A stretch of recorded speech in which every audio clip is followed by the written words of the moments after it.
So, good morning to you, everybody. Today we'll discuss about again I want to repeat the previous class once again and what are the abnormalities. Okay.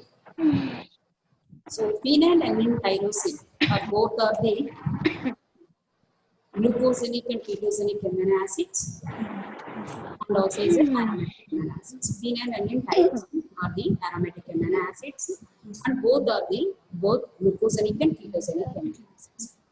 But phenylalanine is a essential, non-essential, sorry, phenylalanine is an essential amino acid, tyrosine is non-essential amino acid. Actually, almost all the same the structure between the different phenylalanine tyrosine structure. Those tyrosine having the extra OH group at the para position of the benzene ring. So both the structures are almost all same, but the difference between the phenylalanine and the tyrosine structure, tyrosine possesses an extra OH group at the para position of the benzene ring. This is the main difference between the phenylalanine and tyrosine structure. See here it is the phenylalanine is a essential amino acid.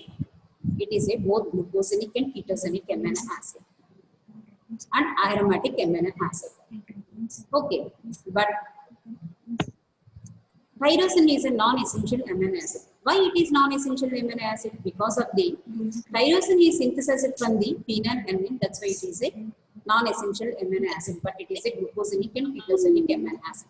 So the phenylalanine, tyrosine both are the aromatic amino acids and both are the glucosinic and ketogenic amino acid.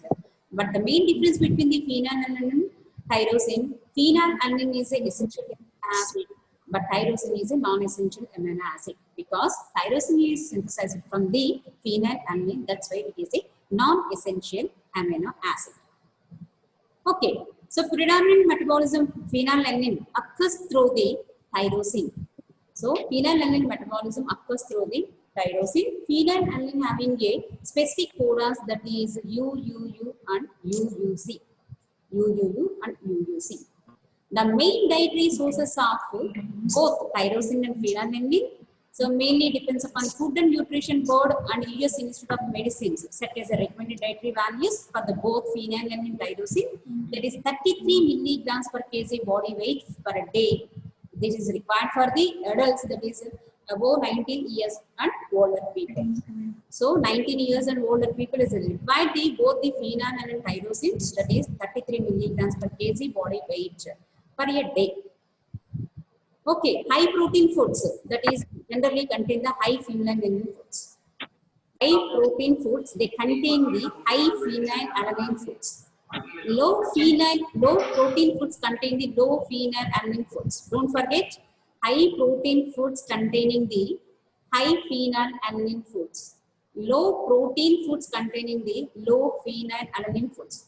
So which foods are containing the high phenylalanine foods? See here it is fish, beans, dairy, and diet soda, wheat, eggs, and nuts and legumes and meat. These are the proteins. These proteins are containing the high phenylalanine. The most vegetables and fruits and special breads and cookies and sugars and etc. These are the low protein foods and especially they containing the low phenylalanine foods. So that means is if the low protein, low phenylalanine is available. With the high protein, high phenylalanine foods. Please check your mute. Students.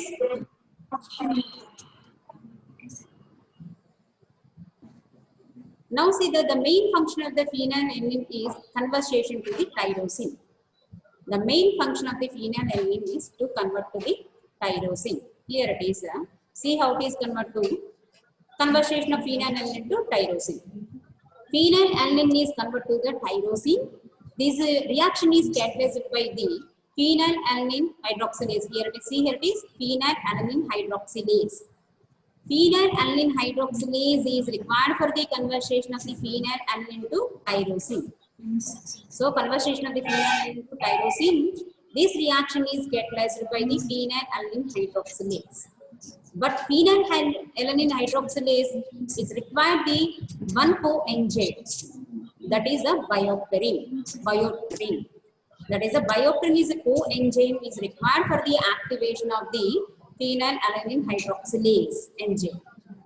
But the active form of the biopterin is tetrahydrobiopterin. The active form of the biopterin is tetrahydrobiopterin. So tetrahydrobiopterin is again is regenerated from the dihydrobiopterin by utilizing enzyme or catalyzed by the enzyme is, here it is dihydrobiopterin reductase. Here it is, the second one is dihydrobiopterin reductase is enzyme is involved in the conversion of dihydrobiopterin to tetrahydrobiopterin, or otherwise is regeneration of the tetrahydrobiopterin from the dihydrobiopterin. So this reaction is catalyzed by the dihydrobiopterin reductase. So here it is, the two enzymes are mainly involved in the conversion of the phenylalanine to tyrosine. That is, one enzyme is phenylalanine hydroxylase.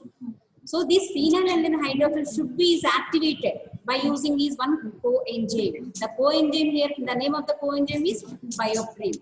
But the active form of the biopterin is a tetrahydrobiopterin is a active form of the biopterin. Okay, so that's why here it is, the this tetrahydrobiopterin is reduced to dihydrobiopterin. This reaction is a non-reversible. See, here it is dihydrobiopterin, but tetrahydrobiopterin regenerated from the dihydrobiopterin. This reaction is reversible completely. See, here it is. This is the complete reversible reaction. So that tetrahydrobiopterin is regenerated from the dihydrobiopterin by using its enzyme or utilizing the enzyme. Here it is a dihydrobiopterin reductase. This dihydrobiopterin reductase is a NADPH dependent enzyme. Don't forget. Dihydrobiopterin reductase enzyme is a NADPH dependent enzyme. See, for example, if the absence or lack of enzyme, that is phenylalanine hydroxylase, what happens? If the phenylalanine hydroxylase is absence or lack of this enzyme, leads to the phenylalanine is accumulated. Why?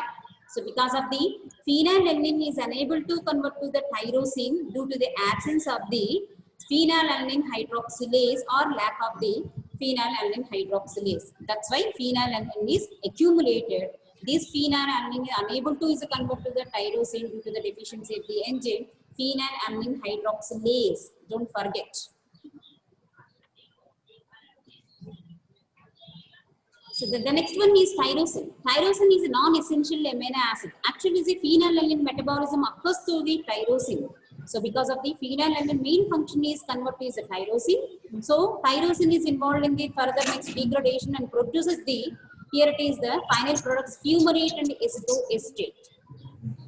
So you have it right, why tyrosine is called the both glucosinic and ketogenic. So tyrosine is a both ketogenic and glucosinic amino acid. Why? So because of the, when tyrosine degraded to produce the end products fumarate and acetoacetate. This fumarate is involved in the TCA cycle and also involved in the synthesis of glucose. That's why tyrosine is a glucogenic. Acetoacetate is a keto group. That's why it is a, this acetoacetate is involved in the formation, synthesis of the fat. That's why it is a ketogenic. Hence, tyrosine is undergoes the degradation. Final product is produces the fumarate and the acetoacetate. This fumarate will be involved in the TCA cycle and also is involved in the synthesis of glucose. That's why it is a glucosinic. And acetoacetate is the end product of the tyrosine. It is involved in the fat synthesis. This acetoacetate is a keto group. That's why it is called the ketogenic. So hence tyrosine is a both glucosinic and ketogenic amino acid and also is an aromatic amino acid. It is a non-essential amino acids because of the, it is synthesized from the phenylalanine. That's why it is a non-essential amino acid. Okay, now see the catabolism of the tyrosine. Here it is a tyrosine ultimately is a degrade to is a para-hydroxyphenyl pyruvate. This para-hydroxyphenyl pyruvate is converted to is a homogenetic acid. This homogenetic acid is mallyl acetoacetate. Already this is over in previous class. So mallyl acetoacetate is converted to fumarate acetoacetate, and this fumarate acetoacetate undergoes the hydroxylase reaction, produces the fumarate and acetoacetate. So these are the end products of the tyrosine catabolism. That's why this fumarate is involved in the TCA cycle and glucose synthesis. This acetoacetate is involved in the synthesis of the fat. That's why this is a, so tyrosine is a both glucosinic and ketogenic amino acid. Okay. The metabolic roles of the tyrosine is mainly especially involved in the synthesis of the thyroid hormones. What are the thyroid hormones? The most important thyroid hormones are the thyroxine and triiodothyronine, that is a T3. T4 and T3 are the metabolic roles of the tyrosine. So tyrosine is involved in the synthesis of the thyroid hormones, involved in the synthesis of the pigment, that is a melanin pigment, and also involved in the synthesis of the catecholamines. What are the catecholamines? We can see later.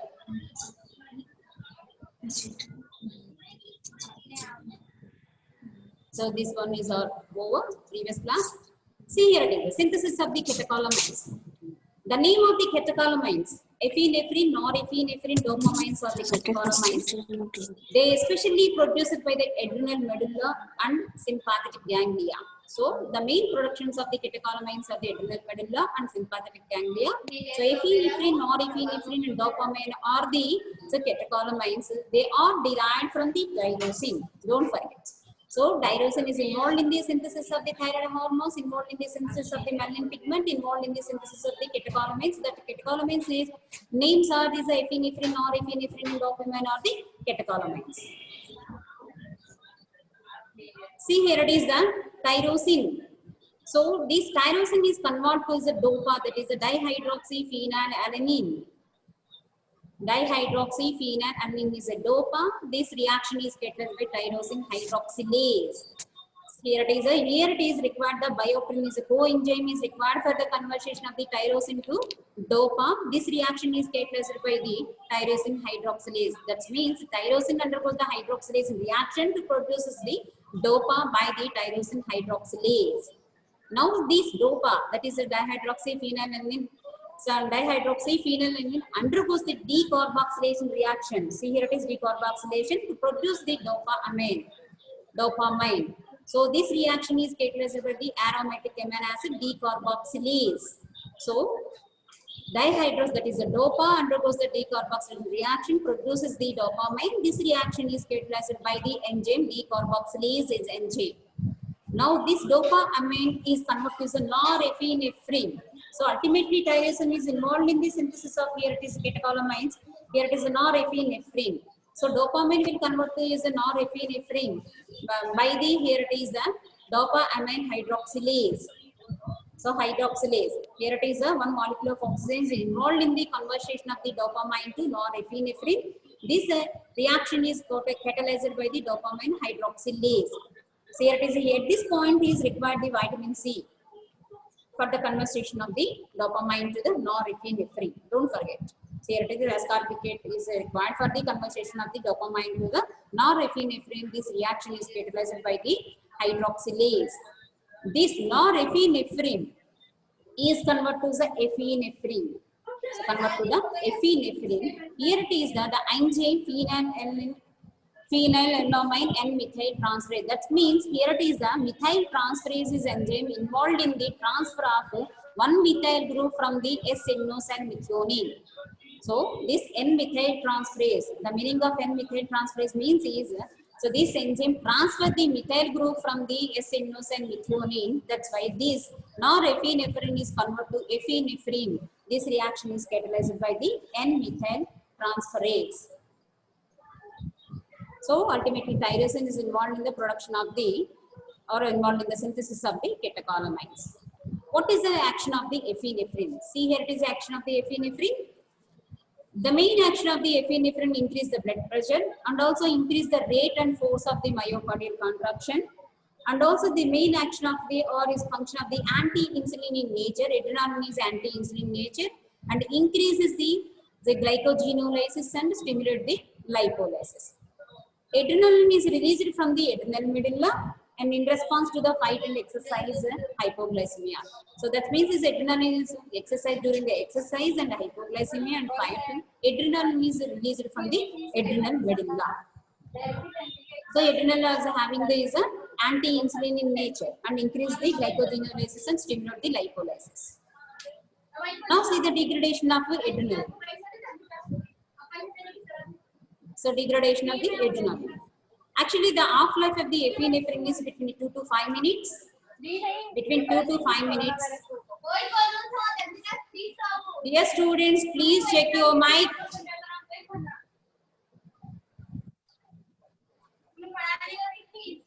Dear students, please check your mic. Please put in mute.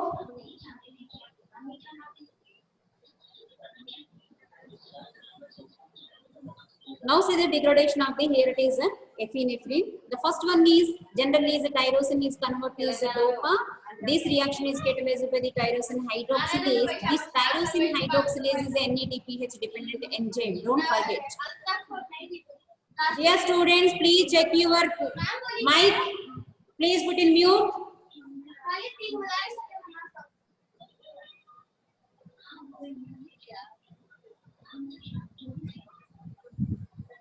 Tyrosine will convert to is a dopa, that is a dihydroxyphenylalanine. Hello? By the is a tyrosine hydroxylase. This tyrosine hydroxylase is a NADPH dependent enzyme. So tyrosine hydroxylase is, you have a question is, so what are the enzymes are NADPH dependent enzymes? You should give the answer is tyrosine hydroxylase. So the tyrosine hydroxylase is a NADPH dependent enzyme.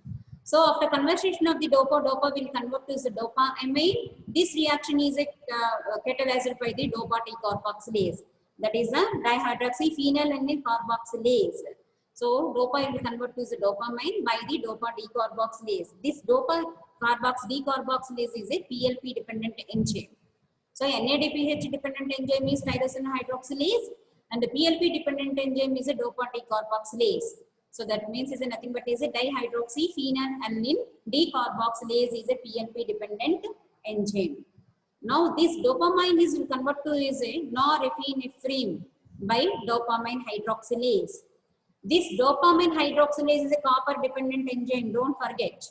So here it is a dopamine hydroxylase is a copper dependent enzyme. So this dopamine will convert to is a norepinephrine. This reaction is catalyzed by the dopamine hydroxylase.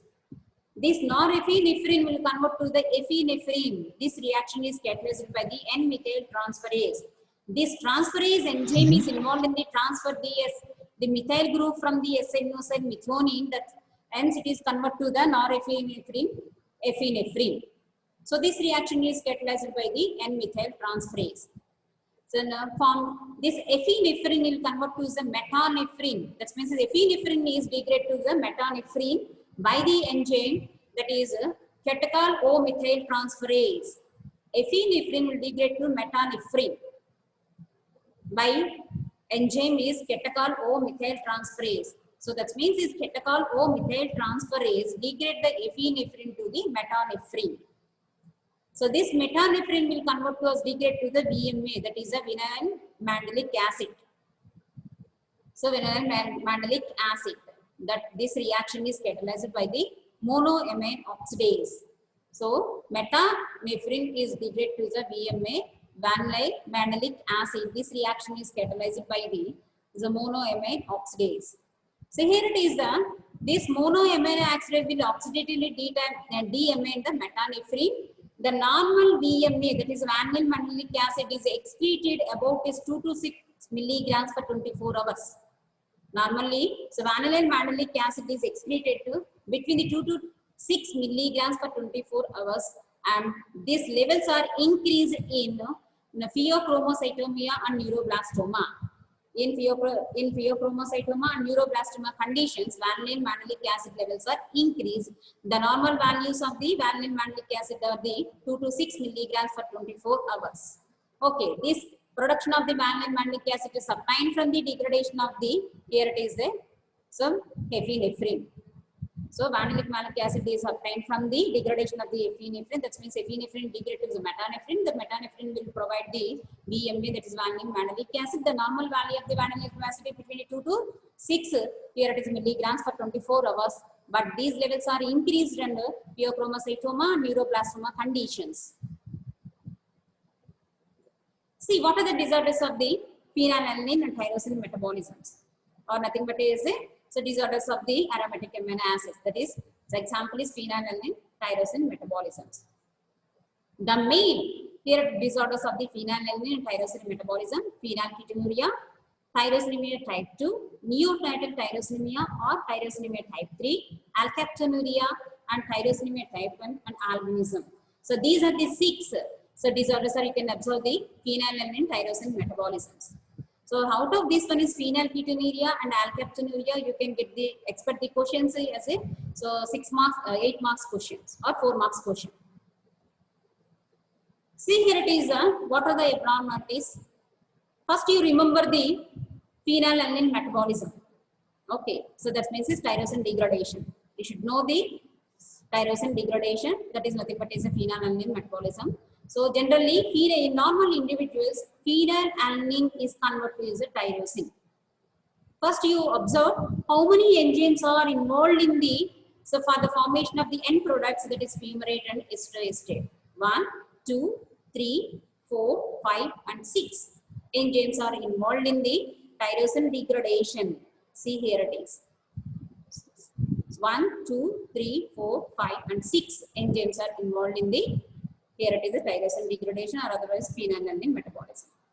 Okay, so each enzyme is, if the absence or lack of the enzyme, each, here it is abnormality you can observe. In normal people, phenylalanine is converted to the tyrosine. This reaction is catalyzed by the phenylalanine hydroxylase. Okay. If the phenylalanine hydroxylase absence or lack, what happens? So generally normal people, phenylalanine metabolism, phenylalanine is converted to the tyrosine by, this reaction is catalyzed by the phenylalanine hydroxylase. But if the absence or lack of this enzyme, that is phenylalanine hydroxylase, what happens? So due to the lack of or absence of this phenylalanine hydroxylase, phenylalanine unable to convert to the tyrosine. Then what happened? Phenylalanine is accumulated. Due to the unable to convert to the tyrosine, so phenylalanine is accumulated due to the absence or lack of this enzyme, that is a phenylalanine hydroxylase. So what you can observe, that is phenylketonuria. So phenylketonuria is observed mainly due to the deficiency of the enzyme phenylalanine hydroxylase. Okay, up to this step is okay. Next, tyrosine should be degraded. If the if the tyrosine is synthesized from the phenylalanine, it should be degraded. See, in normal people, so in healthy people, this tyrosine will convert to a para-hydroxyphenyl pyruvate. This reaction is catalyzed by the tyrosine transaminase. If tyrosine transaminase lack or insufficient amount of tyrosine transaminase, what happens? So this tyrosine is unable to convert to the para-hydroxyphenyl pyruvate due to the deficiency of the tyrosine transaminase. Okay, so tyrosine will unable to convert to the para-hydroxyphenyl pyruvate due to the deficiency of the tyrosine transaminase. So this is the second enzyme. So what happens? Tyrosinemia type 2 you can observe. Tyrosinemia type 2. This is the abnormalities of the due to the deficiency of the tyrosine transaminase. So in normal people generally, so phenylalanine is converted to tyrosine, tyrosine will convert to the para-hydroxyphenyl pyruvate. Okay, but this para-hydroxyphenyl pyruvate is also should be converted to homogeneous state in normal beings. Okay, due to the deficiency of the para-hydroxyphenyl pyruvate dihydroxygenase, due to the PHPP dioxygenase, lack of this enzyme, para-hydroxyphenyl pyruvate is unable to convert to the homogeneous state. So para-hydroxyphenyl pyruvate is unable to convert to the homogeneous state. So what happens? So due to this one deficiency of this dioxygenase, this para-hydroxyphenyl pyruvate is accumulated. Para-hydroxyphenyl pyruvate is accumulated. This leads to the neonatal tyrosinemia. Due to the deficiency of the para-hydroxyphenyl pyruvate dioxygenase leads to the neonatal tyrosinemia. So this is a third enzyme deficiency. Okay. So if the phenylalanine is converted to the tyrosine, so if the absence of phenylalanine hydroxylase, phenylketonuria you can observe. If the tyrosine is unable to convert to the para-hydroxyphenyl pyruvate due to the deficiency of the tyrosine transaminase, you can observe the tyrosinemia type 2. If the para-hydroxyphenyl pyruvate is unable to convert to the homogeneous state due to the deficiency of the HPPP dioxygenase, neonatal tyrosinemia you can observe. Okay, but in normal so people, So this phenylalanine is converted up to the homogen state. This homogen should be converted to the 4-malonyl ester in healthy people. Okay. If the homogeneticate oxidase deficiency or lack of this enzyme, this homogeneticate unable to is a convert to the 4-malonyl ester state. Okay. So that's why homogeneticate is accumulated due to the deficiency of the enzyme. So homogeneticate oxidase unable to, if the absence or lack of this enzyme, this homogeneticate is unable to convert to the 4-malonyl ester states. So if it is unable to convert to the 4-malonyl ester, what happens? Homogenesis is accumulated. So the deficiency of the enzyme, homogenesis oxidase, leads to the accumulation of the homogenesis. This leads to the alkaptonuria. Alkaptonuria. Alkaptonuria is mainly due to the deficiency of the enzyme homogenesis oxidase. Okay. So in normal beings, this 4-malonyl ester state should be converted to the 4-fumarate ester state. So by the 4-malonyl ester state isomerase, that means 4-malonyl ester state undergoes the isomerization to produce the 4-fumarate ester states in normal beings. If the absence of 4-malonyl, this one is malonyl ester state isomerase, that means isomerase enzyme, lack of isomerase enzyme or deficiency of the malonyl ester state isomerase enzyme. So this 4-malonyl ester state is unable to convert to the 4-fumarate ester state. Hence, 4-malonyl ester state is accumulated. 4-malonyl ester state is accumulated. Now, this 4-fumarate ester state should be converted to is a fumarate and ester state. In the absence of the enzyme, fumarate ester state and hydrolase, this leads to the tyrosinemia type 1. That means fumarate ester state, here it is accumulated due to the absence of the or deficiency of the enzyme. Fumarate ester state hydrolase leads to the accumulation of fumarate ester state. This leads to the tyrosinemia type 1. In generally normal beings, the phenylalanine metabolism should be converted to the tyrosine. This tyrosine will be converted to the para-hydroxyphenylpyruvate. Para-hydroxyphenylpyruvate is converted to the homogeneticate. This homogeneticate should be converted to the 4-malonyl ester state. This 4-malonyl ester should be converted to the 4-fumarate ester state. This 4-fumarate ester state undergoes the hydrolase reaction should be converted to the fumarate and ester state. This fumarate will enter into the TCA cycle and glucose metabolism, ester state will enter into the fat metabolism. That means it's fat synthesis. So this is generalized metabolism or degradation of the tyrosine in normal beings. If the each enzyme deficiency leads to the here it is a abnormalities, that is a phenylalanine hydroxylase, lack of the phenylalanine hydroxylase deficiency leads to the phenylketonuria. So tyrosine transaminase leads to the lack of the tyrosine transaminase leads to the tyrosinemia type 1. So para-hydroxyphenylpyruvate dioxygenase, lack of this enzyme is leads to the neonatal tyrosinemia. So homogenesis oxidase leads to the alkaptonuria. Fumarate ester hydroxylase, lack of this enzyme leads to the tyrosinemia type 1. That means phenylketonuria due to the deficiency enzyme phenylalanine hydroxylase. Tyrosinemia type 2, so mainly due to the deficiency of the enzyme transaminase. Which transaminase? Tyrosine transaminase. Neonatal tyrosinemia mainly due to the enzyme deficiency of the enzyme para-hydroxyphenylpyruvate dioxygenase. Okay, so alkaptonuria is mainly due to the deficiency of the enzyme homogeneticate oxidase. Tyrosinemia type 1 is mainly due to the deficiency of the enzyme fumarate ester state hydrolase.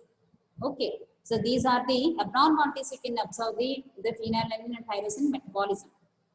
Now see the individual abnormalities, that is a phenylketonuria. So you can get this as a question, as a 4 marks question or 8 marks question. Okay, so phenylketonuria. This phenylketonuria mainly deficiency of the enzyme phenylalanine hydroxylase. This is also known as type 1 hyperphenylalaninemia. Okay, this is the most common metabolic disorder in amino acid metabolism, that is a phenylalanine metabolism. Some defect in dihydrobiopterin reductase is also reported. See here it is that the conversion of the phenylalanine to tyrosine. So the conversion of the phenylalanine to tyrosine, it required that is the enzyme phenylalanine hydroxylase. Due to the deficiency of this phenylalanine hydroxylase, unable to convert the phenylalanine to the tyrosine, hence accumulate the phenylalanine. This leads to the phenylketonuria. Okay. So the clinical manifestations of the phenylketonuria. So generally this phenylketonuria accumulation of phenylalanine and its metabolites in the body.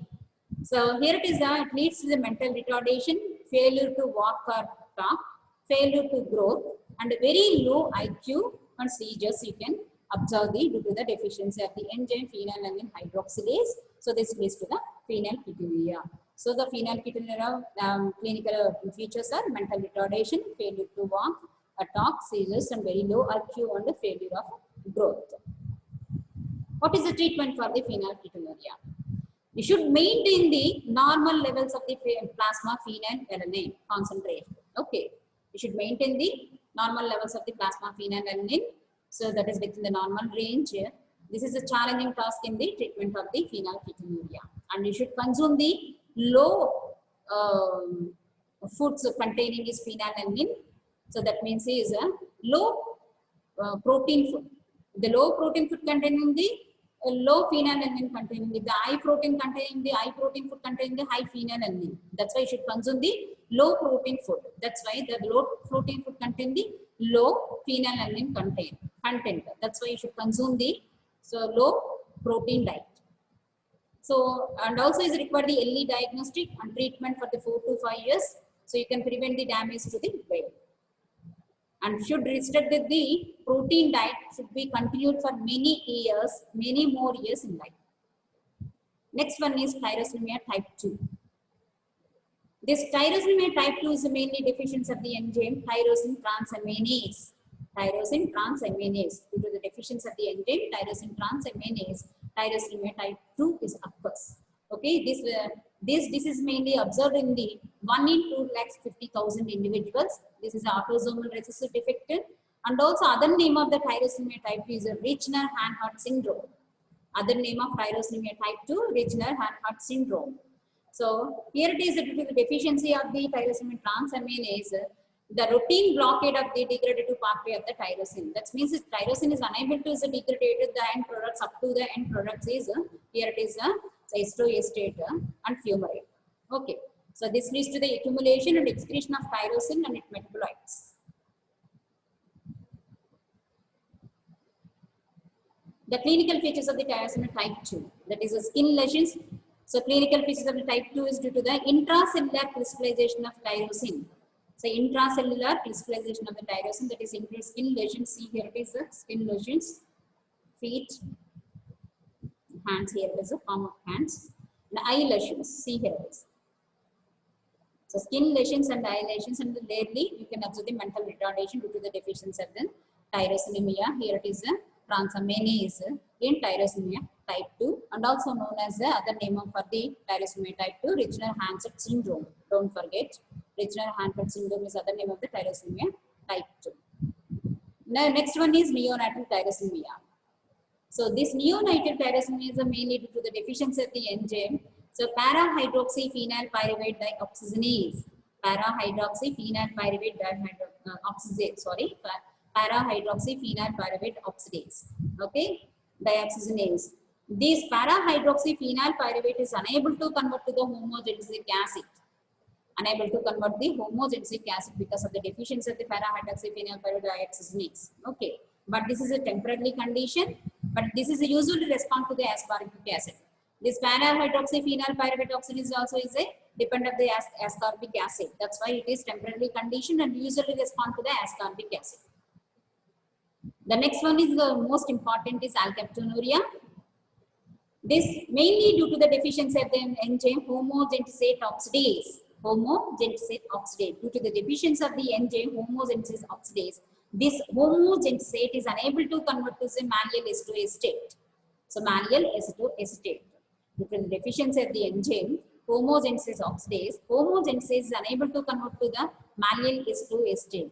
That means the homogenesate is accumulated due to the deficiency of the enzyme homogenesate oxidase.